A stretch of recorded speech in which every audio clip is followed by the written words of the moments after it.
उत्तर प्रदेश के संभल जिले की रहने वाली मुस्लिम महिला तमन्ना मलिक इस समय कांवड़ यात्रा को लेकर काफी ज्यादा चर्चाओं में है। वो बुर्का पहनकर कांवड़ उठा रही हैं। उनके साथ एक और मुस्लिम महिला अनीशा बानो भी है। दोनों हरिद्वार से गंगा जल लेकर गाजियाबाद के डासना मंदिर पहुंचने वाली हैं। तमन्ना के पति अमन त्यागी भी उनके साथ हैं। अमन हिंदू हैं। ये जोड़ी पहले भी फरवरी 2026 में महाशिवरात्रि के समय बुरखे में कांवड़ ला चुकी थी। अब सावन में दोबारा यही काम कर रही है। तमन्ना मलिक का कहना है कि वे जिहादियों या किसी विवाद से नहीं डरती, क्योंकि महादेव के भक्त किसी से नहीं डरते। उन्होंने कांवड़ियों को आतंकी कहने वाले मौलानाओं को खुद ही आतंकवादी बताया। उनके अनुसार इन मौलानाओं ने हिंदुस्तान में आतंकवाद फैला रखा है। महादेव के भक्त आतंकवादी नहीं होते। उन्होंने कहा कि सनातन धर्म महिलाओं को आजादी से जिंदगी जीने का अधिकार देता है। मुस्लिम बहनों का स्वागत है। तमन्ना मुस्लिम महिलाओं को संदेश देना चाहती हैं कि जो सनातन धर्म में आना चाहे वो आ सकती हैं। सनातन में महिलाओं को सम्मान और शांति मिलती है। अनीशा बानो ने कट्टरपंथी सोच का विरोध करने की अपील की। उन्होंने कहा कि जो मौलाना महिलाओं को दबाते हैं, हलाल या तलाक के नाम पर घर में कैद रखते हैं, उनसे महिलाओं को अपने अधिकारों के लिए खड़ा होना चाहिए। दोनों महिलाओं का लक्ष्य है कि मुस्लिम महिलाएं अपने अधिकारों के लिए आवाज उठाएं। उन्होंने बताया कि संविधान हर व्यक्ति को अपनी पसंद का कपड़ा पहनने की आजादी देता है। बुर्के पर विवाद करने वाले मौलाना तब क्यों नहीं बोलते जब मुस्लिम लड़के हिंदू लड़कियों को भगा कर ले जाते हैं या जब हिंदू लोग दरगाह जाते हैं। वे इंसानियत के नाम पर काम कर रही हैं। वे 7 अगस्त को हरिद्वार से निकली थी और पैदल चल रही हैं। उन्हें उत्तर प्रदेश सरकार से सुरक्षा मिली हुई है। पुलिसकर्मी और हिंदू रक्षा दल की टीम उनके साथ है। अमन त्यागी ने कहा कि सनातन धर्म में पति अपनी पत्नी का साथ देता है। पत्नी की इच्छा थी कांवड़ यात्रा करने की, इसीलिए वो उनके साथ हैं। उन्होंने कट्टरपंथी मौलानाओं के टीवी बयानों पर प्रशासन से FIR दर्ज कर उन्हें जेल भेजने की मांग की।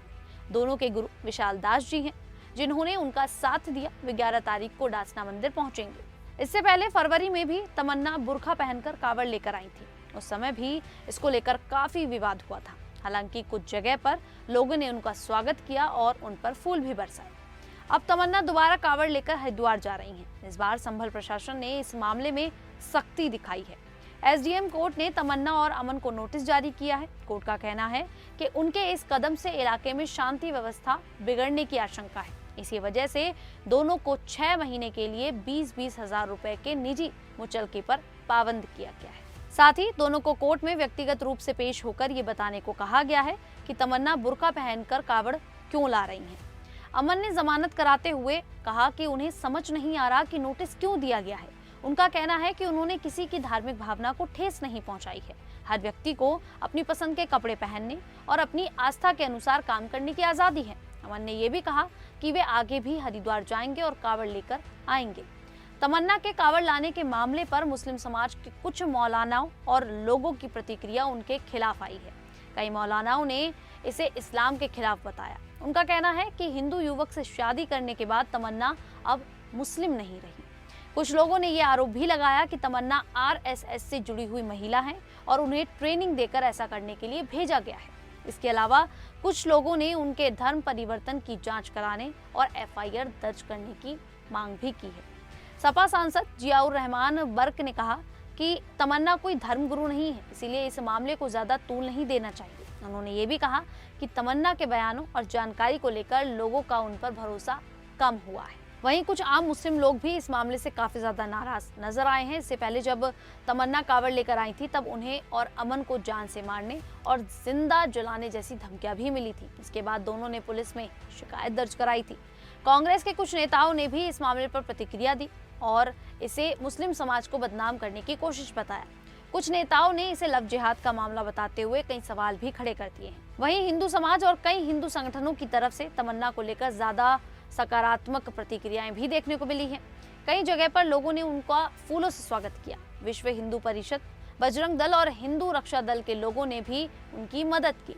इस दौरान लोग बम बम भोले और हर हर महादेव के नारे लगाते नजर आए। कई हिंदू लोगों का कहना है कि तमन्ना का कांवड़ लाना भाईचारे और आस्था की मिसाल है। उनका मानना है कि भक्ति किसी एक धर्म तक सीमित नहीं होती। पुलिस भी तमन्ना को सुरक्षा दे रही है और उनकी कांवड़ यात्रा शांतिपूर्वक चल रही है। कुछ हिंदू लोग उनके साहस की भी तारीफ कर रहे हैं। उनका कहना है कि विरोध और दबाव के बावजूद तमन्ना अपनी आस्था के अनुसार कांवड़ यात्रा कर रही हैं। तमन्ना का परिवार संभल के बदनपुर बसई गांव का रहने वाला है।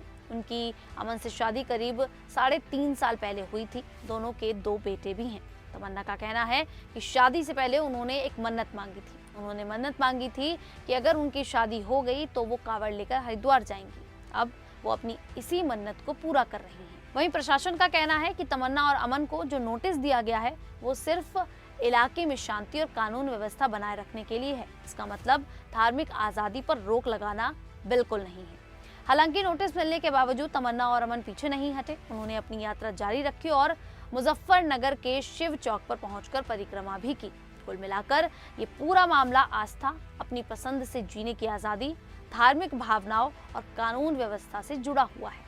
एक तरफ तमन्ना जैसी मुस्लिम महिलाएं बुर्का पहनकर कांवड़ लेकर शिव भक्ति कर रही हैं और अपने अधिकारों की बात कर रही हैं, तो दूसरी तरफ कुछ मौलाना और मुस्लिम समाज के लोग इसका विरोध कर रहे हैं। खैर, तमन्ना और अनीशा बानो की इस सोच को लेकर आप लोग की क्या राय है, आप हमें कमेंट करके जरूर बताइएगा। अभी के लिए इतना ही, फिर हाजिर होंगे ऐसी ही यूपी से जुड़ी बड़ी खबरों के साथ। तब तक के लिए देखते रहिए द न्यूज़ 15।